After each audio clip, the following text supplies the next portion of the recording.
And so I'd like to tie this into the ostrich farm battle that we find ourselves in here, and just what I've been witnessing. And that's the programs that are running in the background for people, and how those influence where we'll put our support, and what conditions stand between that which we choose to support and that which we choose not to support. What I've observed is that it seems like many people aren't aware of how conditional their support actually is. I've heard all of this stuff like, I heard that the farm did this, or I heard that they used to be meat birds, so, or, I heard one of the farm owners, say a prayer about Charlie Kirk, so I'm removing my support, or da-da-da-da-da-da-da.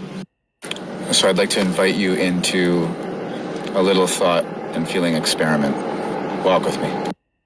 If we were sitting downtown having a bite to eat, let's say, and we observed a woman being attacked, or let's say an attempted abduction of a child in process. I can speak for myself, and I would hope most of you, that we would just immediately respond. We would immediately respond to preserve that person's life. We wouldn't stop and ask, whoa. Are they a liberal? Are they a conservative? Are they a Republican? Are they a Democrat? Were they cared for when they were growing up just perfectly? Are they abused by their parents? Are they abused by their husband? And just find all of these conditions and excuses not to preserve their life. They align with my political, religious, spiritual, social beliefs. You get the idea. No. The primary directive would be the protection and preservation of that person's life. And then once that mission had been fulfilled, if there was a desire to have a conversation about some other consideration, well, then we could have that. But if the person's gone, there's no room. There's no room for connection. There's no room for ideological consideration or collaboration. It's just the end.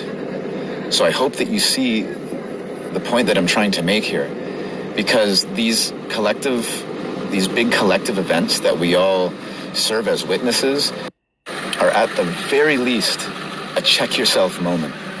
What do you stand for? Seriously, what do you stand for? And what makes something worthy of your support? What makes someone, a living being, worthy of your support? If you don't know where you stand, that's fine. Dig a little deeper or just move along, but seeing how willing people are to attach to a rumor and just say, that's it, I'm not supporting this, and then to try to influence other people to remove support for something based on a rumor they didn't even check to be true or not. Man, that sucks. Please stop doing that. It's like, this next piece is kind of really for people in the truth and freedom movement, the truth and freedom community, and there's still, I'm just going to call it like I see it, a lot of unhealed trauma and a lot of ego driving narratives.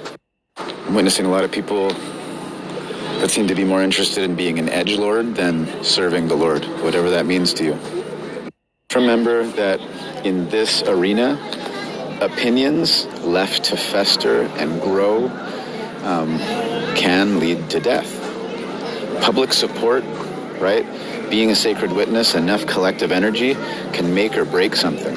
So just please, there is a responsibility in spreading information that could influence someone into supporting or not supporting, or even trying to help, again, like I said, removing support from something that could lead to drastic consequences. And in this case, the death of 350-ish healthy living beings who have the right to life. And I think the next evolution in regards to how we navigate these really polarizing issues, especially when the internet is our interface, allowing other people who might not have our best interests at heart to think for us.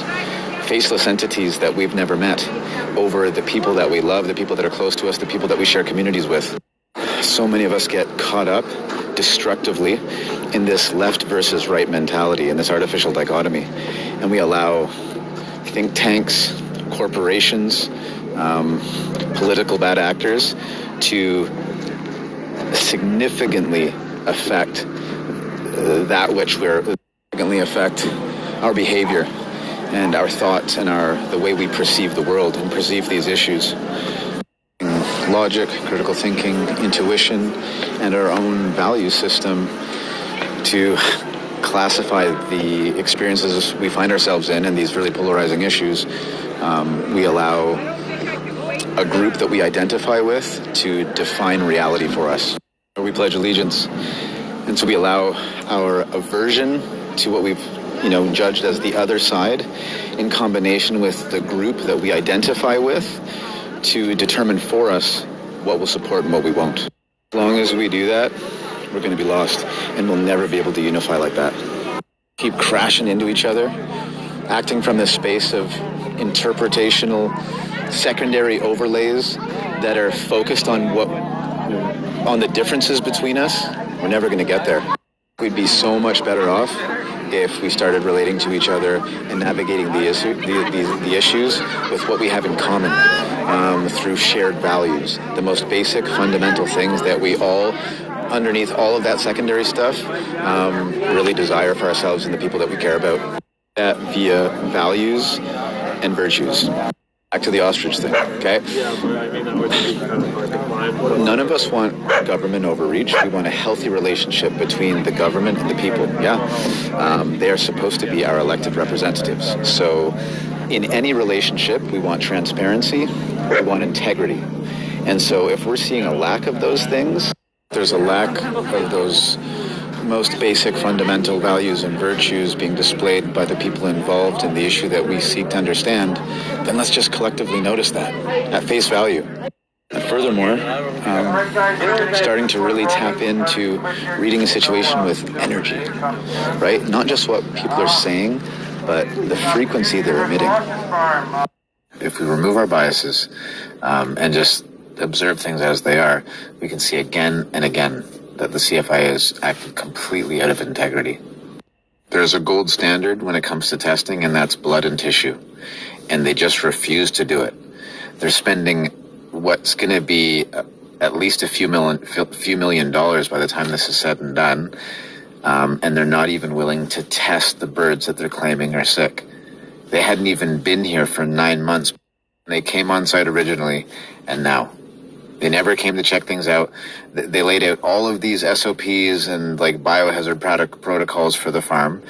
And since they've been here, they haven't followed any of them. And when they were called on that, then they started acting again and throwing on hazmat suits, but they're not doing boot washes. They're walking in and out of alleged contamination zones.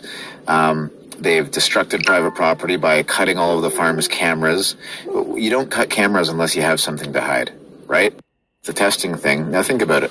If you're in their position and you want to actually build trust as a federal agency with the population, and everyone's calling for a test to just, hey, if you're going to go through all this trouble and murder these, what seem to be healthy animals, let's just take a test to make sure. And not only will they not do it, they've mandated against the farm owners actually doing it with a threat of $200,000 and 6 months in jail per bird. Really think about that. When they took over, after the warrant was served and they took over the lots, the birds weren't fed for 28 hours. They injured the bird by flying their helicopter and drones into the no-fly zone. After the bird was injured, it's been completely neglected.